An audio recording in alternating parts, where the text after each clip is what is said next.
Professor, about one of your main expertises is about the marketing in Asia. And for sure, for me, Asia is a wonderful case of study because there is not just an Asian market. We have different economies with very different behaviors. The rules are different country by country. So in your book, Mastering Nopi, the Art and Science of Marketing in Asia, which I deeply recommend to the students. Thank you. Do you provide a really good angle in a kind of customer-centric conversation? And to be honest, maybe before this term start to be used worldwide, you were one of the beginners about this kind of approach. So which was the business case inspired you to write this book? Specifically talking about the reason why you decided to make this deeply research about this interesting topic. I think if I can just add a little more about my background. Sure. I was born actually in Taiwan, but I left when I was maybe 3 months old. So I'm Korean, but my father was a diplomat. So we used to travel everywhere. So I think he eventually served in 8 different countries. Wow.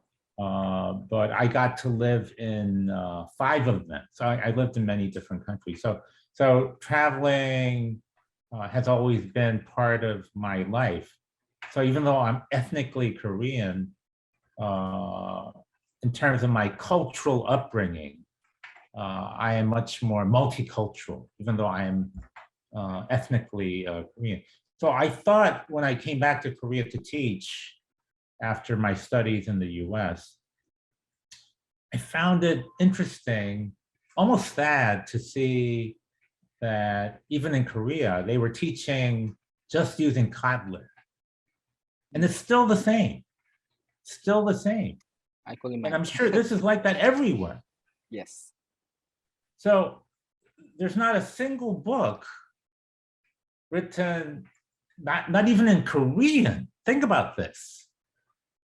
Let alone English, about marketing in Korea, which is shocking because markets such as Korea or Japan and China and Singapore, which I go to a lot, and other parts of Asia, they are very different from markets not only in the West, but even between themselves, they are different. And yet, you'll be hard pressed to find books about marketing in Japan. Just go on on Amazon or Google, marketing in Japan. You'll find maybe one title. The same with China, same with Korea, which is maybe my book.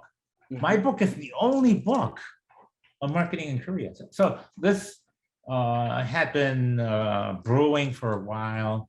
So that's when I finally decided, no, I think someone has to take a stand and say that marketing in different regions is different.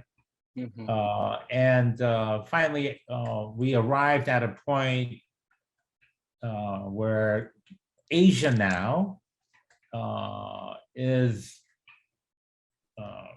maybe 60% of global marketing activity. This is where it's happening. Because we have the number of people. We always have the number of people because of China. But China now has money. Japan always had money. Korea has a lot of money. Singapore is the richest country in the world in terms of per capita income. Absolutely. Yep. So we not only have the number of people, we have spending power.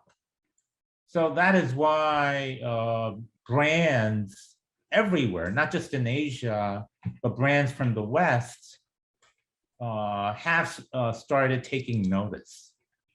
So for them to come in and just try the same old marketing 101, like Walmart did, like all the other brands that failed in Asia did. It's only logical for them to fail because, again, the situation here is very different. Completely different. And it's not just culture. Actually, I'm not a big proponent of this concept of culture. So I try to be very careful when I talk about culture, because sometimes culture is this convenient fall guy that you use when you don't know why something is not working.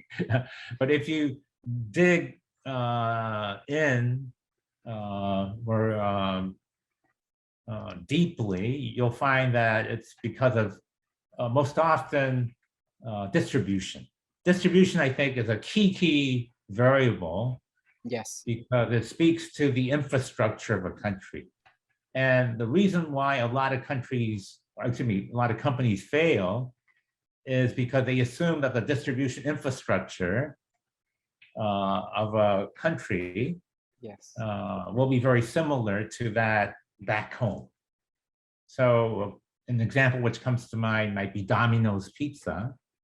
And they might assume that, traffic conditions in Korea will be the same as it is in Detroit, only to find that you have traffic jams and it's worse than if you go to Bangkok. So to promise that you'll deliver a pizza within 30 minutes, that's impossible. Absolutely. Impossible. And to try to do it with a car, again, even worse yet. So they have to use what's faster, such as using a motorcycle in many countries in Asia, including Korea. So Korea still is a big user of motorcycles to deliver. And so again, culture is only a small part of why a lot of companies fail. So this is a long answer to your question. What motivated me to write this book is just to make people aware of why you have these differences. But you also have a lot of similarities. So I think the challenge for marketers is to not be simplistic. They have to do their homework and see what can be transferred to the country without changing it, but what has to be changed. So it's like a recipe. So where, again, you keep a lot of things the same, but even with food, when you go to a different country, you have to change things because of the temperature, because of the water, so on and so on. Sometimes you don't have the ingredients that you can easily find back home. So you have to substitute that with other ingredients. So the mixing and matching, I think that is a good rule to have in mind when you're doing international marketing.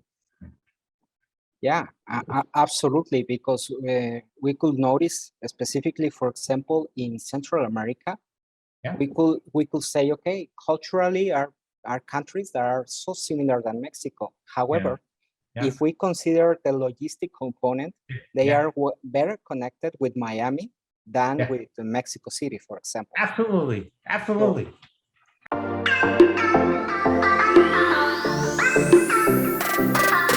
Give us a like about this video and subscribe to the channel. Thanks again and see you soon.